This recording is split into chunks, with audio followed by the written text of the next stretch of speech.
Praise the Lord. Sige po, makakaupo po tayo. Hanap tayo ng maganda-gandang pwesto. Praise God. Magandang umaga pong muli sa bawat isa sa atin. Purihin ang Diyos sa ating kalagitnaan. At ang araw na ito ay araw ng pasasalamat natin para sa Panginoon.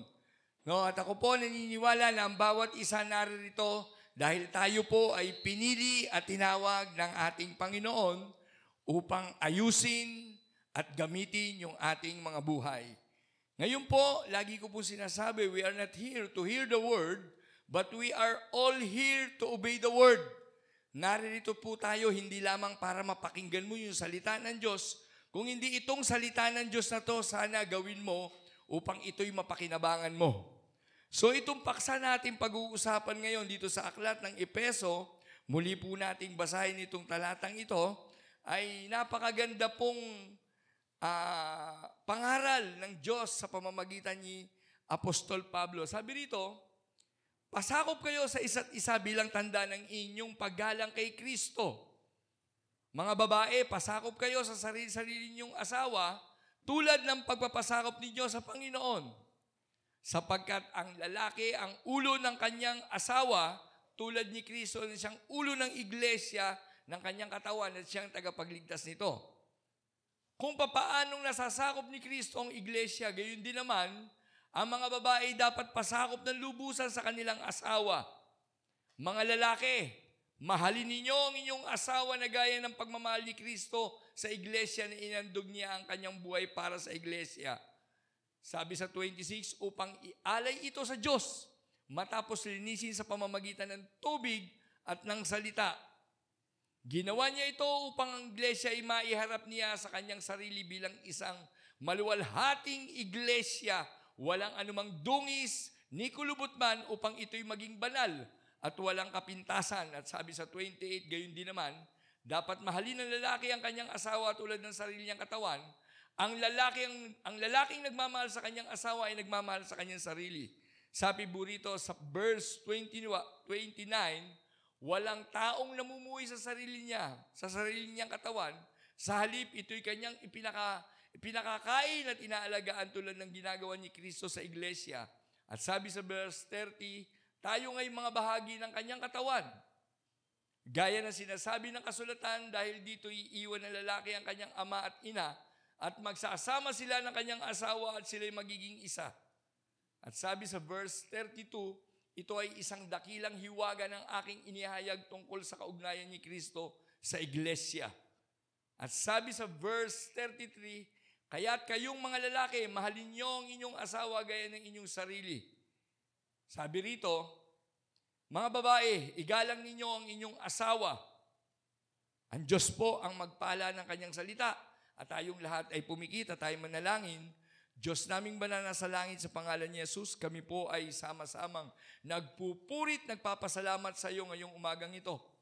At kami rin pong lahat ay humihingi ng tawad sa anumang aming mga pagkukulang o nagawa naming kasalanan. Patawarin mo po kaming lahat. Salamat po sa kapatawaran at gayon din po, samahan mo kami ng iyong Espiritu Santo sa aming pag-uusapan. Bigyan mo kami ng anointing, revelation, wisdom and knowledge upang ang bawat salitang aming mapapag-aralan ay magbabago ng aming buhay at kalagayan ng aming buhay. Wina-welcome po namin ang Holy Spirit sa aming kalagitnaan upang ikaw maparangalan, hindi po ang aking sarili. Salamat po. Sa iyo po namin ibinabalik ang lahat ng papuri, ang lahat ng pasasalamat sa pangalan ni Jesus. Lahat po tayo magsabi ng Amen and Amen. Palakpakan natin ang ating Panginoon. To God be the glory. So ngayon pong umagang ito, napakahalaga na maintindihan natin itong paksa na ating pag-aaralan. Ito po'y pinagmagatan po nating The Dream of God's Family Church. Ito po yung ating pag-aaralang paksa about the dream of God's Family Church. Ang Panginoon pala ay nangarap ng isang masayang pamilya. No? Bagamat siya'y Diyos, siya ang creator ng lahat ng bagay, siya'y Diyos na makapangyarihan, pero isang araw itong Diyos na to ay naghahanap ng kasiyahan. At ang kasiyahan ay nasa isang masayang pamilya. No, sabi ko nga lagi, ang kayamanan ko ay ang masayang pamilya. So ito yung ating pag-uusapan. Itong pangarap ng Panginoon sa isang masayang pamilya. Alam niyo ba ang buhay ng tao ay meron dalawang pamilya? The first family is our family church, and the second family is our biological family or our physical family. Kaya ito pong ating Panginoon, binanggit niya rito sa Book of Efeso, sa isang pagkakataon, ipinangaral niya Apostol Pablo yung pangarap ng Panginoon na gusto niyang makaranas ng masayang pamilya sa pamamagitan ko, sa pamamagitan mo, at sa pamamagitan nating lahat. Kaya nga ito yung paksa nating pag-aaralan about the Dream God's Family Church. Sabi ko nga kung ang pamilya'y masaya dahil merong Diyos, sabi ko nga lahat ng bagay provider ng Diyos. No? Tuwan-tuwa po ako dahil pag ako po nagkakasal, lagi kong sinasabi, sa lalaki at babae na aking ikakasal, ay yung kanilang covenant about the marriage covenant. Kasi akala ng iba, mag-aasawa sila dahil maganda lang yung napangasawa nila. Mag-aasawa sila dahil sex lang o libog lang. Hindi po yun ang pagpapamilya o pag-aasawa. Ang pag-aasawa po, merong pong covenant. Merong marriage covenant sa ating Panginoon. Kaya nga nakakalungkot ngayon, ang daming wasak na pamilya. Bakit? Biro mo yung lalaki, hindi alam ang marriage covenant. Hindi pa nga nadadala sa simbahan, binuntis na. Hindi alam ang marriage covenant eh. Ulitin ko, pag sinabing marriage covenant, pananagutan ng lalaki sa Diyos at pananagutan ng babae sa Diyos. Kagaya ng binasa natin, sabi rito, babae, pasakop ka sa asawa mong lalaki. Minsan ang babae mas magaling pa sa asawa niyang lalaki. Di ba? Minsan naman, ang lalaki rin, sabi ng lalaki, ng Diyos sa lalaki, lalaki, ibigin mo asawa mong babae. Minsan yung asawang babae, ginagawang punching bag. Yun, ang covenant, dalawa. Ang covenant ng babae sa Diyos, hindi sa lalaki, magpasakop ka. Ang covenant naman ng lalaki sa Diyos, mahalin mo asawa mong babae. Walang number 2, walang number 3, number 1 lang. Kaya tignan nyo ngayon, maraming wasak na buhay. Bakit? Nilabag nila yung marriage covenant. Kaya nga ang Diyos po, nangarap siya ng masayang family church. Ano ba tong masayang family church? Yung masayang pamilya na sumasamba sa Diyos. Karamihan po ngayon sumasamba sa Diyos, hindi na masaya ang kanilang pamilya. But now, church, pag-aaralan natin, what is the Dream God's Family Church?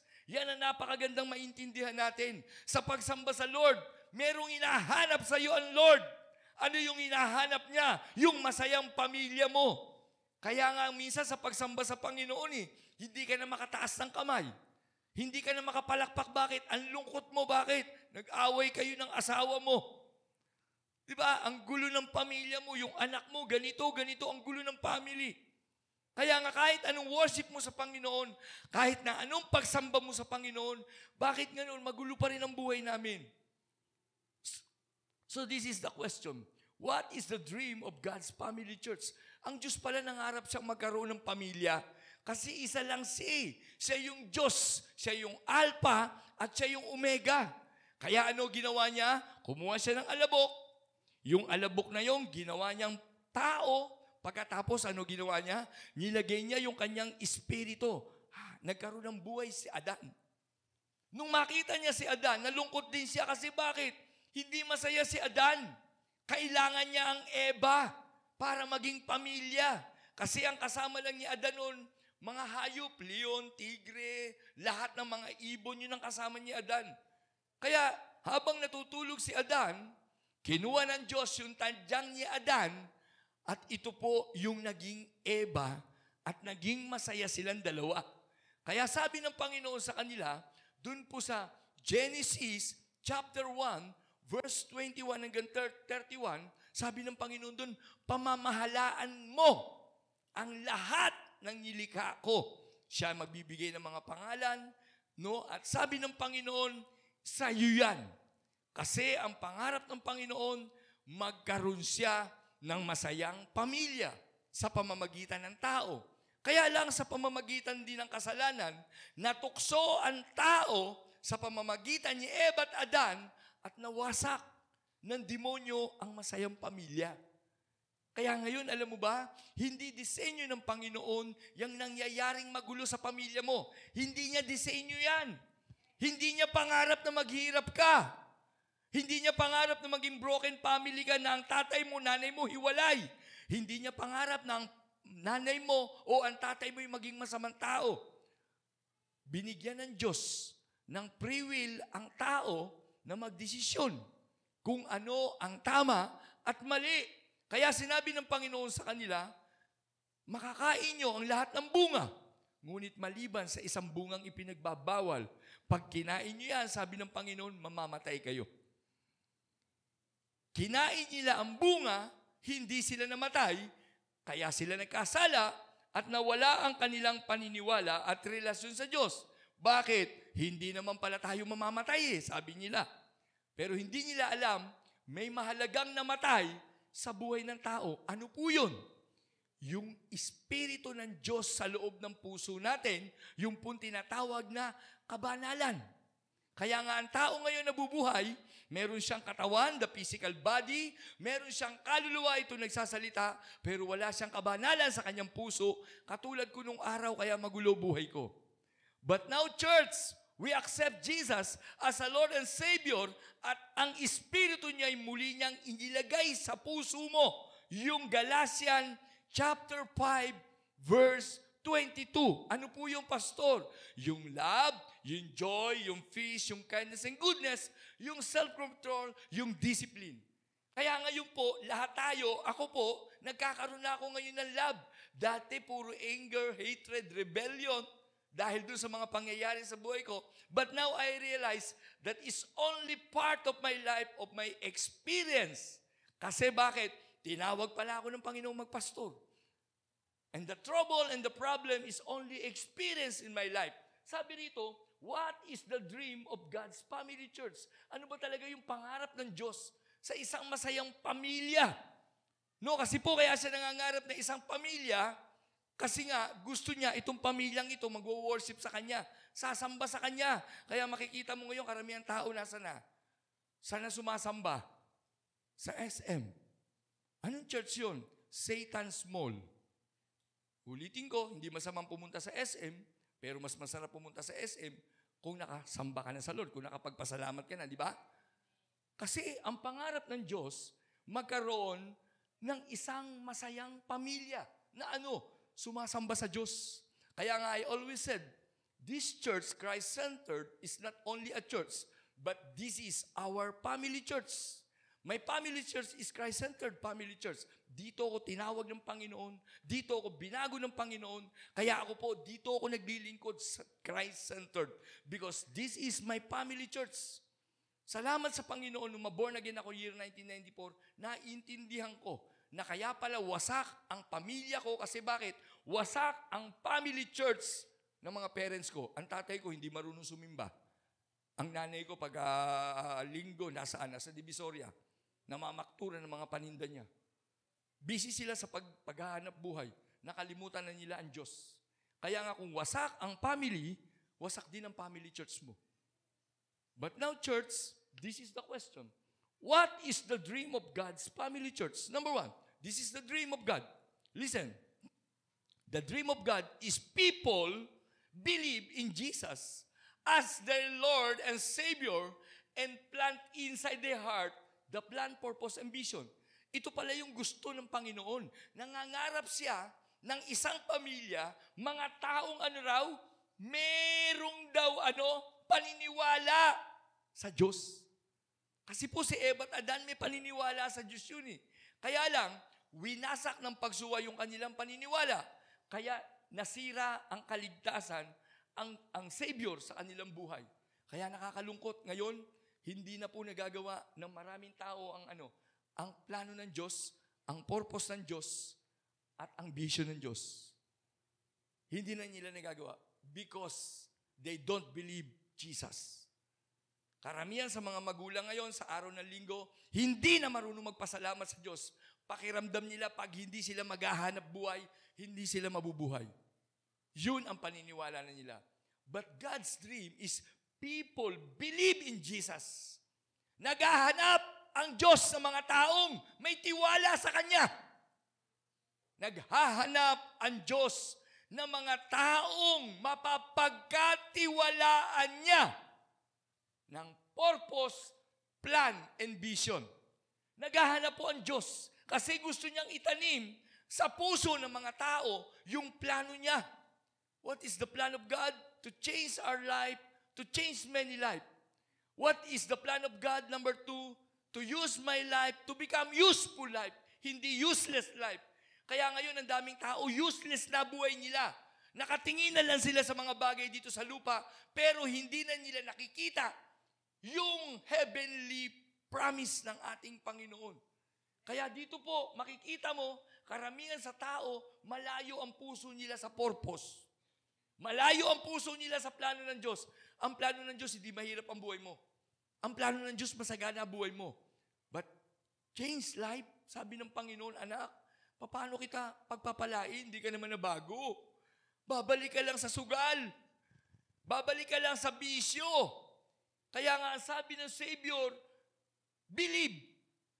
Maniwala ka sa akin at ang mga taong naniniwala, ito po yung mga taong gumagawa ng plano ng Diyos, gumagawa ng purpose ng Diyos, at gumagawa ng vision ng Diyos.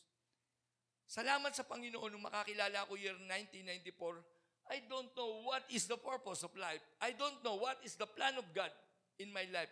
Basta ako nabubuhay lang ako, kumain, matulog, magsaya. Gusto kong maging masarap ang buhay ko. Yun lang ang plano ko. But now, church, I know the plan of God. At ang plano pala ng Diyos, bigyan ako ng pananampalataya. Magkaroon ako ng pananampalataya. Kasi bakit? Because Jess o Pastor Jess used as an instrument of salvation of God. Ngayon po, salamat sa Panginoon. No, pasensya na kayo ngayon. Talagang kahit anong dami ng aircon natin, mainit pa rin. No po? Kasi po, nandiyan na ba si Brother Cho? Nandiyan na? Kamusta? Inaayos na. So, inaayos lang po yung isang aircon natin sa dulo kasi nagkaroon ng emergency light siya. Pero hindi naman sira yun. Alam mo, nakakatuwang isipin na pagka ikaw pala naniwala ka sa Diyos, yung kaligtasan ng buhay mo, may kasiguraduhan. At pag ang buhay mo merong kasiguraduhan, naiintindihan mo na ikaw ay ligtas, alam mo, yung plano ng Diyos mangyayari sa buhay mo. The first plan is to change our life, to change many life. The second plan is to use your life to become useful life. Yan ang ikalawa niyang plano. At ikatlong plano niya, why we are all here, is to bless our life. To become what? To become a channel of blessing. Hindi ka pagpapalain ng Diyos para sarilinin mo yung pagpapala. Pagpapalain ka ng Diyos para maging pagpapala ka. Meaning to say, river of blessing. We become all a river of blessing. Paano kung hindi ka river of blessing? Ikaw yung taong pagka nagkaroon ka, binabarahan mo.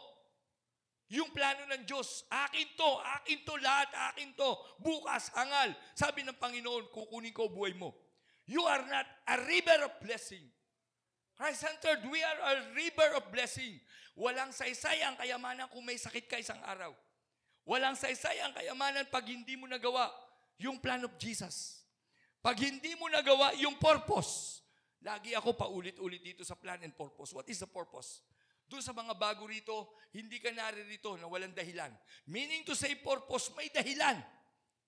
Lahat ng bagay may dahilan kung bakit ginawa. Aircon, microphone, pulpit, salamin, upuan. May mga dahilan yan kung bakit ginawa yung mga bagay na yan. Higit ka dyan. Sabi mo sa katabi mo, higit ka sa mga bagay sa mundo. Ang ganda ng purpose ng Panginoon sa buhay mo. Kaya lang hindi mo alam. Akala mo ang purpose ng buhay mo o ang dahilan ng buhay mo, kumain, matulog, magsaya ka lang. Hindi yun ang plano ng Diyos. Ang plano ng Diyos, may dahilan kung bakit ka naging tao. At ang purpose is to love God and to love other people. Kaya nga nakikita mo, yung mga taong walang pagmamahal sa Diyos, ano buhay nila? Ang gulo-gulo. Kahit may pera, ang gulo-gulo. Ano buhay ng mga taong walang pag-ibig sa kapwa? Ang gugulo rin. Diba? Nakakita na ba kayo ng mga taong may kaya, pero walang pag-ibig ng Diyos, hindi ginagawa yung purpose to love God and to love other people. Tignan mo mga sakit nila, high class. Di ba? Sila yung unang tinatamaan ng mga coronavirus. Sila yung mga tinatamaan ng mga AIDS. Sila yung mga tinatamaan ng mga cancer. Bakit? Hindi sila river of blessing. Hindi sila man of purpose. I am the man of purpose. Pagka ikaw man of purpose ka, ginagawa mo yung para sa iyo at para sa Diyos. Itong ginagawa ko, hindi para sa akin to, para sa Diyos to. But Monday to Saturday, I do my job to my family. Pero pagka linggo, pastor ako. Pagka Lunes hanggang Biyernes, hanggang Sabado, tatay ako. I do my job. So, pag sinabing purpose, ito yung dahilan bakit ka nabubuhay. Kaya nga maraming tao ngayon, nabubuhay sila para sa sarili nila. Ano nangyayari sa buhay nila? Magulo. Because of lack of knowing about the purpose. What is the vision? The vision is the world conquest. The vision is to win soul and make them disciple. Nung ako po'y maborn again at maintindihan ko ang vision, sabi ko, mahirap to. Ibabiyahe ako ng tricycle. Paano gatas ni Ana Joy? Paano diaper ni Ana Joy? Paano yung pambayad namin sa kuryente? Ang dami namin bayarin. Kaya nung araw, wala akong planong gawin. Yung plano ng Diyos at purpose ng Diyos at vision ng Diyos sa buhay ko. Kasi bakit? Hindi para sa akin yan. May pamilya ako, may anak ako. Mas lalo nung nasundan, naging 2, lumabas si Joshua, mas lalo na ako naging kayod marino. But the Lord touched my heart. The Lord convinced my heart, Jess, hindi kita tinawag para habang buhay kang maging alipin. Tinawag kita para maglingkod sa akin. No, kaya nga ang hirap maintindihan, biro mo naglilingkod ako sa Panginoon noon, wala akong allowance. Araw-araw ang tagal. Kaya nung mga time na yun, Sister Ana lang ang nagtatrabaho. No, halos ilang taon, nag-pioneering ako sa garden, 2005. 2005, walang nangyari. 2006, wala na namang nangyari. Wala nagtitiwala sa akin, walang naniniwala. Kasi nga, tricycle driver ako eh. Hindi ako nakatapos sa mataas ang pinag-aralan. 2006, Pastor, may naniwala. Wala na namang naniwala. Pero hayo ako ng hayo. Nagba-Bible study ako. Sa Pook, sa Sinalahan, sa Aplaya, sa Rilis, walang naniniwala. Pastor, tumigil ka. Hindi. Because I am a man of purpose. I do my purpose. 2007, Pastor, may nangyari, wala na naman. Ikaw, 3 taon, kamusta? Susuko ka na ba o magpapatuloy ka? Nagpatuloy ako 2007. May nangyari, wala, Pastor. But I always feel and I always hear the word, Jess, you are a man of purpose. Do the purpose. 2008, Pastor, may nangyari na naman, wala na namang nangyari. Bible study rito, hayo doon, hayo. Ngayon, nararanasan ng mga cell leader ko yan, tama? Madali bang humayo, mga kananayan? Minsan pupunta nyo, ay, pasensya ka na, dami kong laban, busy ako eh. Pupunta ako, ay, pasensya ka na, may apo ko nag-aalaga. Ay, pasensya ka na, kulang na sabihin, ano ba naman kayo, nag-aabala kayo, wala namang kwenta yung salita ng Diyos eh. Alam nyo, naranasan ko nung araw, papunta pa lang ako, nakita ko na yung mga kananayan. Nandun ako sa Pulo Santa Cruz, pinupuntahan ko po yun. Doon sa Toyota yan, yung kalsadang papaganon. Halimutan ko yung lugar na yun, dyan po sa Pulo Santa Cruz. Malayo pala, nakikita ko na sila, doon sila sa isang lamesa, nagtutumpukan. Pagdating ko, papalapit na ako, tanong ko, uy, nasa na ako yung mga nanay nyo? Ay, Pastor, wala po rito eh. Malayo pala, nakita ko na, nagagano ng mga bulilyo eh. Oh. Sa letrang E, 22. Pagdating ko rin nawawala, sabi mo, sige, babalik na lang ako susunod na Miyerkules. Alam mo, tinataguan ako. But I am the man of purpose. Misa sasabihin ko, nandiyan ba nanay mo? Ay, Pastor, wala po, kakaalis lang po eh. Pasensya na kayo Pastor. Balik na lang po kayo susunodin ko. Pero sa totoo lang, nandoon, nagtatago. But I am a man of purpose. 2008, Pastor, walang nangyari, wala. 2009, yun, may nangyari. Na-born again si Dakep. Ayan, si Brother Cyril. Yung aking Timothy. May nangyari.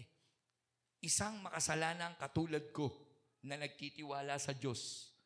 Nagagamitin kami para sa kaligtasan ng maraming tao, para sa plano ng Diyos, sa purpose ng Diyos, at sa vision ng Diyos. Brother Cyril po, 2009. Sabi ko sa kanya, Real, samahan mo ko. Sabi niyo po, Pastor. Noong mga time na yun, siyempre, abala rin Cyril, tatricycle din, pagkayayayain ko yan. Minsan, di ako maintindihan. Pastor, may bagyo eh, may payong tayo. Lahat ng katuwiran niya, meron ako eh. Pastor, umuulan, may payong. Pastor, ganito eh. May arkila tayo motor, may pamasahe ako. Lagi ko siya sinasama. Kulang na lang sabi niya, Pastor, lubayan mo na ako. Huwag mo ako idamay sa pagpapastor mo. But I am a man of purpose. He is a man of purpose.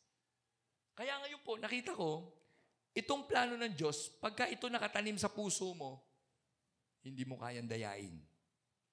Being a man of purpose. At ang gusto ng Panginoon, magkaroon siya ng isang masayang pamilyang sumasamba sa Kanya na mayroong tiwala sa Kanya at gumagawa ng plano niya.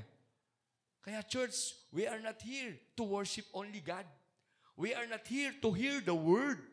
But we are all here for what reason? For the plan, for the purpose, and for the vision of God. Number 2, what is the dream?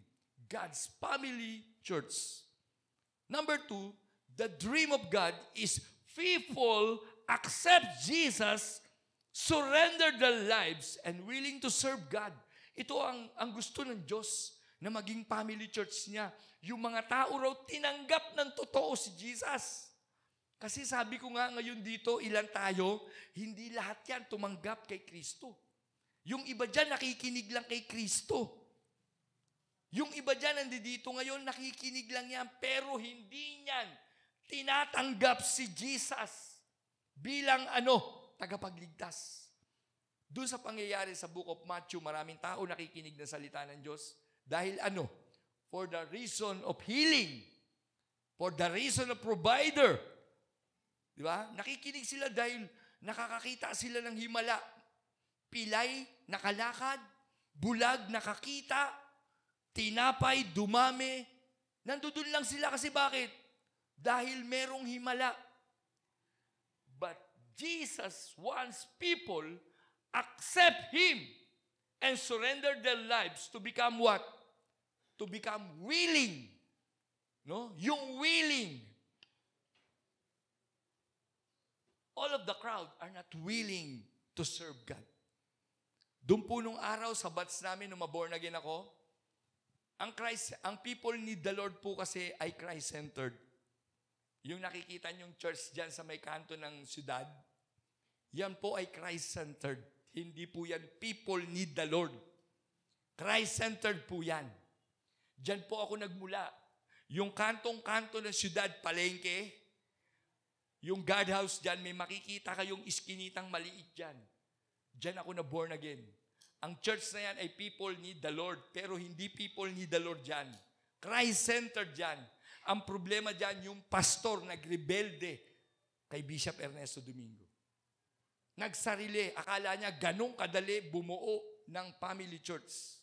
Kaya hanggang ngayon yung church na yung bonsai, hindi lumalago. Kasi bakit? Nakita ko na pag ikaw Christ-centered ka, manatili kang sa Christ-centered. Parang ganito lang kasimple. Subukan mo magtanim ng mangga. Diba? Ngayon yung mangga, lumalaki na, nagkakabunga na, tapos nangungupahan lang kayo doon, lumipat ka, buhatin mo ngayon yung puno. Dalin mo ngayon kung saan ka lilipat, sa palagay mo, tutubo yun? Mamamatay yun. Ulitin ko, Christ-centered, ang tinatanim natin pananampalataya ay merong buto. Sabi nga, pag dito nagigibing may buto. At ang tinatanim mong buto, hindi buto ng munggo. Uulitin ko, hindi buto ng munggo, buto ng mangga. Magkatunog yan eh. Yung pananampalataya mo ay parang buto ng mangga, hindi buto ng munggo. Kasi yung buto ng munggo, itapon mo lang yung mabasa yun, ano mangyayari doon? Tutubo yun. Ano tawag doon pagka tumubo yung buto? Tauge. At ano nararating ng tauge? Lumpia. Ayan. Maraming pananampalataya parang buto ng munggo. Pag pumunta sa church, gusto ka agad magbunga eh. Ang tagal naman magbunga. Sana naman pagpalain ako. Gusto ko kasi maging lumpia eh. Lumpia lang pangarap mo. Church, ang pangarap ni pastor ay katulad ng buto ng mangga. Ilang taon ang buto ng mangga bago tumubo. But there is a season. Pag tumubo at nag-season ang mangga, hatik sa bunga yan. Ganun ang pananampalataya. Hindi katulad ng munggo. God wants people accept Him and surrender their lives to become what? Willing to serve. No? Tanong ko ngayon, sino dito yung mga willing maglingkod sa Panginoon? Meron bang gusto magpastor dito? Tamo, walang makasigaw. Parang wala no?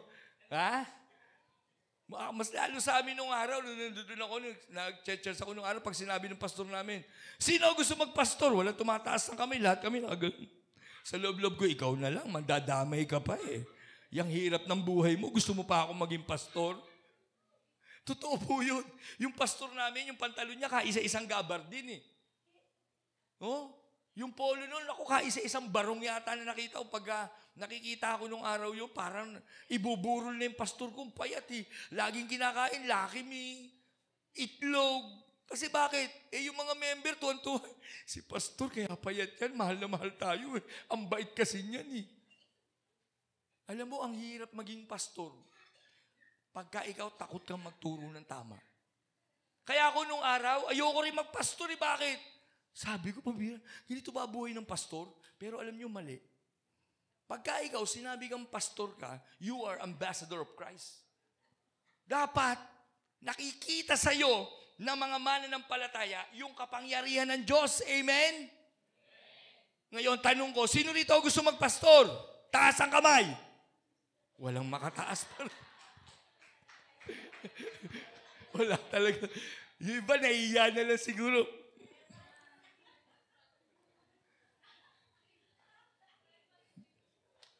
Sa totoo lang, kahit ako po nung araw, pero ako nga ngayon, yung anak ko, si Ana Joy, nagagalit sa akin. Sabi ko, Joy, alam mo, pangarap ko sa'yo, makapangasawa ka ng pastor, anak. Sabi ko sa kanya, yun ang pangarap ko sa'yo. Kasi kaisa-isa kong babae yan eh. Ayoko makikitang gugulpihin ng asawa niya eh. Baka kahit patay na ako, bumangon yung kaluluwa ko para sakaling ko siya eh. No? Sabi ko sa kanya, anak, pangarap ko makapag-asawa ka ng pastor. Kasi alam ko, pag ang asawa ng anak ko, pastor, magkaroon man silang problema, hindi sila maghihiwalay. Yun ang gusto ng Panginoon, masayang pamilya. Di ba? Kaya nga, ang Diyos naghahanap siya ng yung mga willing to serve God. Noong ngayon, pag sinabing pastor, ayaw ng iba iba. Pastor, magkano sweldo? By faith. Naku, nakakatakot yan, pastor. Diba? Kaya yung iba ayaw magpastor eh. Pastor, magkatrabaho na lang ako sa agency. No, lagi ko nga po sa inyong kinikwento, totoo po to. Nung ako po yung nagtatricycle at ako yung nag-full time sa Panginoon, sabi sa akin ng mga kumpare kong tricycle driver, pambira ka parin Jess, bobo ka, tanga ka. Sabi niya, ba't mo ibinenta yung motor mo? Sabi ko, maglilingkod ako sa Panginoon. Tanga! Sa akin, pwede ka naman magpastor na nagtatricycle ka. Ano kakainin mo? Magkano sweldo mo dyan? Wala eh. Ha? Napakabobo mo naman, pare. Kasi nga, ka-vibes ko yun, yung mga kumpare ko eh. Nung isang araw po, pera to eh, may dala-dala akong kotse. Sabi sa akin, binusinan ko, titit, punta ako sa apo ko, kila Atinet. Nakita ako ni parin Dagger. Puti na nga buhok ng kumpare ko eh. Binusinan ko, tumigil siya. Pag busina ko, binuksan ko yung bintana. Sabi sa akin, parin Jess, kala ko kung sino na eh. Sabi, pare, kamusta ka na? Pambira. Ganda ng ganito-ganito mo ah. Pare, big time ka na. Sabi ko, kulang na lang sabihin ko, tanga ko eh. Ikaw, matalino ka, kaya hanggang ngayon, tricycle ka ng tricycle eh. Church, minsan hindi makagalaw ang Diyos sa buhay mo. Kasi bakit? Ayaw mong manampalataya. Naghahanap lang ang Diyos sa mga taong nagtitiwala sa Kanya. Binigyan Kanya ng lakas. Binigyan Kanya ng buhay. Pero hindi sapat yan para magtagumpay ka. Nasa kamay ng Diyos yung pangarap mo. Kaya nga, the dream of God's family church is people accept Jesus and surrender their lives and willing to serve God. No, sana dito sa Christ Centered, tumanda ako. Merong willing ditong magpastor. Kasi sa ayaw at sa gusto nyo, pipili si Lord dito. Ako po, katulad nyo rin ako nung araw, ayaw ko. Pastor, bakit? Alam ko, pag nagpastor ako, kawawa pamilya ko. Church, naranasan ko, walang pantuition ng mga anak ko. Naranasan ko maputulan ng kuryente, hindi makabayad ng bahay, dumaan ako ng University of Experience. But now, I said, and I proclaim the love of Christ. I proclaim the word of God. God is faithful. God is provider. God is healer. Marami hindi nakakakilala sa Diyos. Ang alam nilang Diyos, yung Diyos lang na pag lumapit sila, bibigyan sila. No. God is not easy to get. Hindi siya easy to get. Hard to get ang ating Panginoon. Kaya siya naghahanap siya ng mga taong willing maglingkod. Are you willing? Ha? Kaya kung ikaw man po ngayon ay ushering, are you willing? You are in the music ministry, you are in the dancing ministry, you are in the children ministry, or what ministry do you have? Put inside your heart the willingness. Maging masaya ka kung ano man meron kang ginagawa sa Diyos. Kasi hindi mo ginagawa yan sa tao. Ginagawa mo yan sa Diyos. At ako, siguraduhin ko sa iyo, 150% lahat ng ginawa mo sa Diyos, tapat ang Diyos. Hindi siya sinungaling. Kaya niyang ibigay ang pangarap mo. God is the God of promises. Last sabi rito, what is Dream God's Family Church? Not only people believe in Him, but people develop their competency to equip and to form character. Ang Diyos pala nag-ahanap siya ng mga taong may madiskarte. Ha? Yung mga taong merong gilas, tawag ko dyan, gilas eh. Ha? Yung merong competency sa sarili, yung merong ka bang kakayanan, meron kang abilidad, competency, na yung abilidad mo yan, huwag mo naman gamitin sa mali. Gamitin mo naman sa tama, sa Diyos. Kasi inubos mo yung lakas mo saan? Sa mali. Hindi ako naniniwalang gagawa ang Diyos ng isang taong walang binigay ang Diyos na ability. Hindi ako naniniwala ron eh. Napakasama akong tao nung araw eh. Hindi ko alam, meron pala akong gift. Isang araw, preacher pala ako ng Panginoon. Samantalang nung araw, puro kalokohan ginagawa ko. But now, God developed yung competency sa sarili ko. Ngayon po, hindi lang ako binigyan ng Panginoon ng tiwala, kakayanan, hindi niya lang ako binigyan ng abilidad, yung pamamaraan, diskarte. Hindi lang yun ang binigyan ng Panginoon sa akin, hindi lang yung competency. Binigyan din ako ng Panginoon ng yung power to equip. Yung para bang sasakyan, tinatawag dito? Ina-upgrade ng Panginoon. Ini-equip ka ng Panginoon, hindi ka gagawa na okay na yan. Hindi ganun. Kaya kahapon, salamat sa Panginoon, mga kananayan, nag-meeting kami. Ngayon, meron ng 12 yung kananayan sa pangunguna po ni Ate Gemma at saka ni Ate Cathy. Nila Ate Ruth. Ngayon, binubuo na natin yung ating couples for Christ. Palakpakan naman natin ng Panginoon. Nandiyan na po yung mga nanay ngayon nila, nanay ni Celine, nandiyan dyan. Natutuwa po ako kasi bakit? Nung araw makikita ko, kabataan lang eh. Pero ngayon ito matindi. Dahil sa kabataan, nadala nila yung nanay nila. Kaya natutuwa po ako kasi bakit? Sabi nga, ang Diyos nag-i-equip siya na i-develop niya yung i-form niya, i-develop niya yung karakter natin. Kasi pag hindi ka na bago, kahit nanay mo, tatay mo, hindi maniniwala dito. Saan ka man nagpupunta, anak? Nag-church po. Bakit ang tamad mo? Ano ba tinuro sa'yo ni pastor? Padala-dala ka pa ng Bible, ang tamad mo naman. Hindi ka marunong magmano. Pagka darating sa bahay, wala man lang. Pagdating, Nay, ulam! Ano naman yan? Wala na naman si Nay. Saan ka ba galing? Sa church Gutom ako Pagdating sa church, napoform yung karakter natin. Bakit? Pagdating sa bahay, parang nadidisform. Nawawala sa forma. Church, pag sinabing competency to equip and to form our character, ito yung mga tao talagang nabago. Ito yung modelo ng ating Panginoon. Tama ba, church? Kaya nga ako natutuwa ngayon, nandiyan na yung mga nanay ng mga natin, Ayun, di ako nagkakamali, naka-green, nanay ni Arlene ba yan? Nandiyan na ngayon, Diba? Tutuwa ako kasi bakit? Naku, hindi sasama yan sa anak niya kung wala siyang nakikitang. Kaya church, mga kalalakihan, kababaihan, ako lagi kong sinasabi to, magalit na kayo sa akin.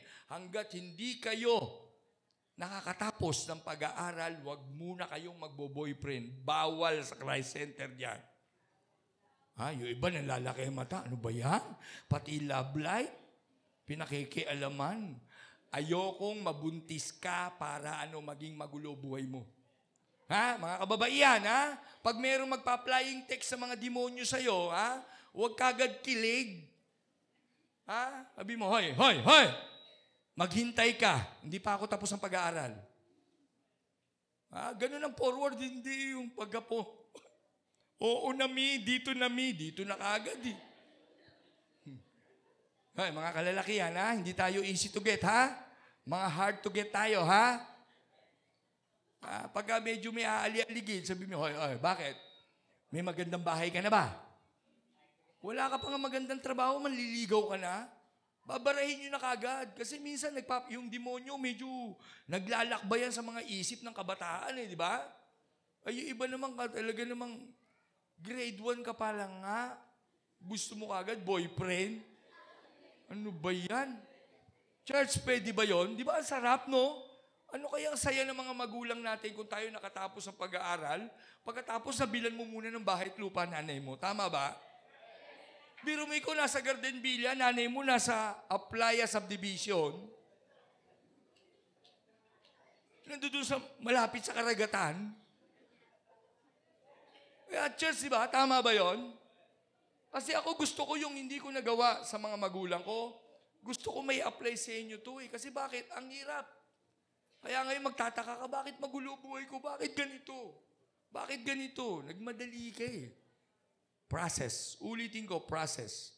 Kaya nga ang Diyos, gusto niyang bigyan ka ng abilidad at gusto ng Diyos mag-equip yung abilidad mo kasi bakit? Gusto niyang i-form yung karakter mo like Christ-likeness. Pagka Christ-likeness ka, ikaw yung modelo ng ating Panginoon. No, kaya nga dito minsan sa mga kababaihan natin, nalulungkot ako Sabi ko nga, announcement, kung pangit ka, bukas mag-asawa ka na. Pangit ka sige, taas ang kamay ng mga pangit. Bukas ikakasal kita, libre. Nagkakasal ako may lisensya ako Pero kung maganda ka, waiting kayo. Huwag kayong kukuha. Yung mga mag-a-apply sa inyo, ng mga hindi tapos ang pag-aaral, second year high school lang, pagkatapos lakwatsa na, huwag mong papilahin yan, ikaw, umalis ka dyan. Bakit? Wala kang pangarap. Pwede ka na mamatay. Yung iba kasi first year lang, tigil. May gana pang magyosi. As magiging asawa mo, ano trabaho mo? Construction. Baka ilubog kita dun sa mga graba. Pero mag-aasawa ka para magdamay lang ng mga... Tama ba? Church, ang hirap Ako yung naranasan ko, ayoko maranasan ng mga apo ko yun Noong ngayon, mag-aaral na po yung panganay na apo ko. Sabi ko nga, kailangan private din. Tama? Hindi pwede yung... Kasi nga, pangarap lang. Lahat ng bagay, pangarap lang po. Ulitin ko. Meron Diyos. Kaya nga, church, God wants a happy family. Naghahanap ang Diyos ng masayang pamilya. At gusto niya mangyari sa iyo. Mangyari sa bawat isa sa atin yun. Kasi bakit? Kung hindi mangyayari yun, yun ang magiging kalungkutan ng Panginoon. Nawasak yung masayang pamilya ni Eva at Adan. But now, church, bumaba ang ating Panginoong Yesus. Gusto niyang ayusin. Gusto niyang i-form. Gusto niyang ayusin yung magandang pangarap niya na magkaroon siya ng isang masayang family church. No, kaya nga church, Christ-centered is not only a church, but this is our family church. Na isang araw, lahat ng pamilya dyan sa Aplaya, sa Kaingin, sasambayan sa Diyos. Kasi bakit? Masagana, masaya ang kanilang mga pamilya. Bago po ako magtapos, tayong lahat ay tumayo. Bago po ako magtapos, gusto ko pong sabihin sa bawat isa sa atin na mayroong magandang pangarap ang Panginoon. At sana, yung pangarap ng Diyos na yon, ipanalangin mo. Come on, church, before we sing, I give you 2 minutes to pray. Talk to God. Sabi mo sa Kanya, Panginoon, pangarap ko pong magkatapos sa pag-aaral Panginoon, pangarap ko pong magkaroon ng masayang pamilya. Panginoon, pangarap ko pong makatapos sa mga anak ko ng pag-aaral. Panginoon, pangarap ko pong magkaroon ng magandang business. Come on, let's talk to God. He is here right now. He is listening to you. Nakikinig siya. Hindi siya bingi. He is the God of all God. Come on, talk to Jesus. Matagal ka na niyang inihintay. Nasasabik siya sa'yo. Gusto niyang marinig. Yung pagsuko mo, yung pag-surrender mo sa Kanya, at sinasabi mo sa Kanya, Panginoon, patawarin mo ako. Nagkamali po ako. Nagkulang ako, pero naririto ako ngayon, lumalapit ako sa iyo. Humihingi po ako ng tulong. Buuin mo muli ang pangarap ko. Buuin mo muli ang buhay ko. Pagalingin mo po ako, Panginoon. Ayusin mo po yung buhay ng mga anak ko. Nagtitiwala po ako sa iyo, Panginoon. Ikaw ang Diyos na bubuo ng masayang pamilya ko. Come on, don't be ashamed to talk to Jesus. He is here right now. He is listening to you. Kung nasasaktan ka, masasasaktan siya. Dahil mahal ka niya. Kung nahihirapan ka sa buhay, mas nahihirapan siya.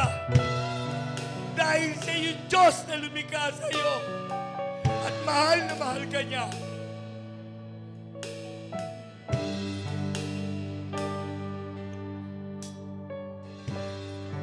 Gawin din natin salamat. Gawin din natin salamat. Salamat.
buhay namin. Niloob mo ito upang kami lahat ay matuto